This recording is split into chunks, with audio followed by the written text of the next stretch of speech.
सन्माननीय अध्यक्ष महोदय, सन्माननीय सदस्य अतुलजी भातखलकर यांनी जो प्रश्न उपस्थित केलेला प्रामुख्याने विदर्भातल्या 5 जिल्ह्यांमध्ये वाघाच्या हल्ल्यांमध्ये मृत्युमुखी पडलेल्या सर्व घटकांचा त्यांनी उल्लेख केलेला आहे।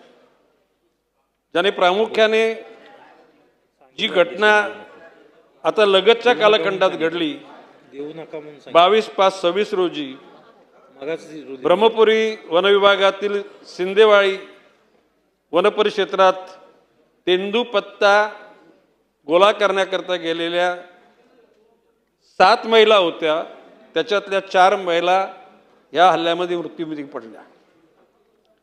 खरं म्हणजे हे अतिशय दुर्दैवी मृत्यू झालेले आहेत। इसे ऑनगोइंग प्रोसेस आहे। म्हणजे आता हे वाघांचे बिबट्यांचे हल्ले हे आताच एक 2-4-5 महिन्यामध्ये झालेत असं प्रकार नाही। आता बाब एक लक्षात घेतली पाहिजे, पूर्वीचे वाघांची संख्या त्याच्यात 4 पटीने वाघांची संख्या वाढलेली आहे। आणि अशा परिस्थितीमध्ये या ठिकाणी जो उल्लेख केला गेला की अतुलजी भातखलकर मागच्या प्रश्नाच्या उत्तरात हेच उत्तर दिलं, त्याच्यात थोडीशी प्रगती केलेली आहे की वन्यजीव विभागाची जी बैठक झाली त्याच्यामध्ये जे रक्कम निश्चित करण्यात आलेली आहे ती रक्कम नुसती अनाऊन्स झाली नाही, त्याची रकमेची खर्च सुद्धा व्हायला सुरुवात झालेला आहे। म्हणजे शासन सतर्क आहे।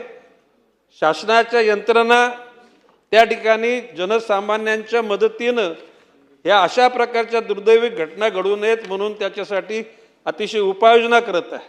आणि म्हणून सर्वच प्रकारे आर्टिफिशियल इंटेलिजन्सचा वापर करून त्या ठिकाणी लोकांना सतर्क केलं जातं। किंबहुना सकाळी 7च्या अगोदर जंगलात जाऊ नका आणि 7 नंतर जंगलात राहू नका अशा प्रकारची समज सर्व मजुरांना दिली जाते। ह्या ज्या महिला त्या महिलांना साधारण 3-4 दिवस अगोदरच त्यांना समज देण्यात आली होती, परंतु त्या दुर्दैवी त्या महिला गेल्या आणि मृत्युमुखी पडल्या।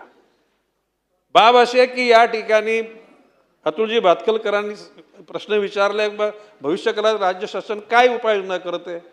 मी मागच्या अधिवेशनामध्ये सभागृहाला एक आश्वासित केलं होतं की जसे विदर्भामध्ये वाघांचे हल्ले तसे पश्चिम महाराष्ट्र, कोकण, मराठवाडा, खानदेशातील बिबट्यांचे हल्ले।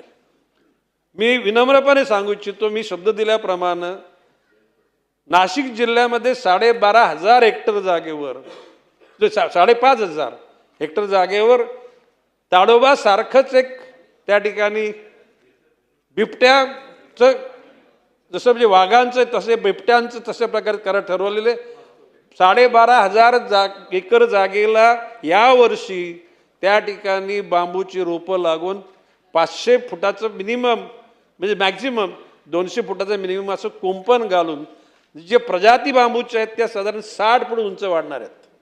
ज्या ठिकाणी खडक असेल त्या ठिकाणी लोखंडाचे आयबीम लावून चेनलिंगचा त्या ठिकाणी अडसर करा, आतमध्ये रस्ते तयार करा, ज्या ठिकाणी फळझाडं लावा, जेणेकरून असं एक सुरुवात झाली तर मी असं म्हटलं की पालघर जिल्हा, ठाणे जिल्हा, रायगड जिल्हा, रत्नागिरी, सिंधुदुर्ग, कोकण, तिथून नंदुरबारपासून पुन्हा सातारा, कोल्हापूरपर्यंत मराठवाड्यामध्ये सुद्धा आणि विदर्भामध्ये व्याघ्र प्रत्येक जिल्ह्यागणिक तशा प्रकारची त्या ठिकाणी आम्ही तयारी केलेली आहे।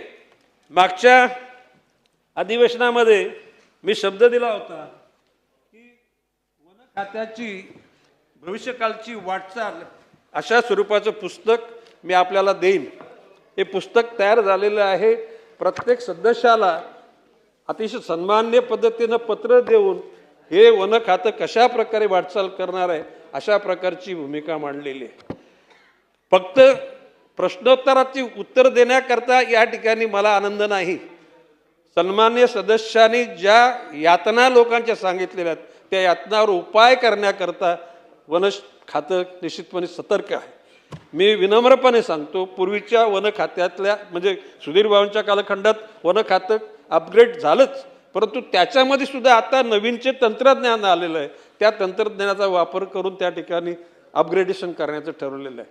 आज वन खात्यातले सर्व अधिकारी अतिशय सकारात्मक काम करत आहेत.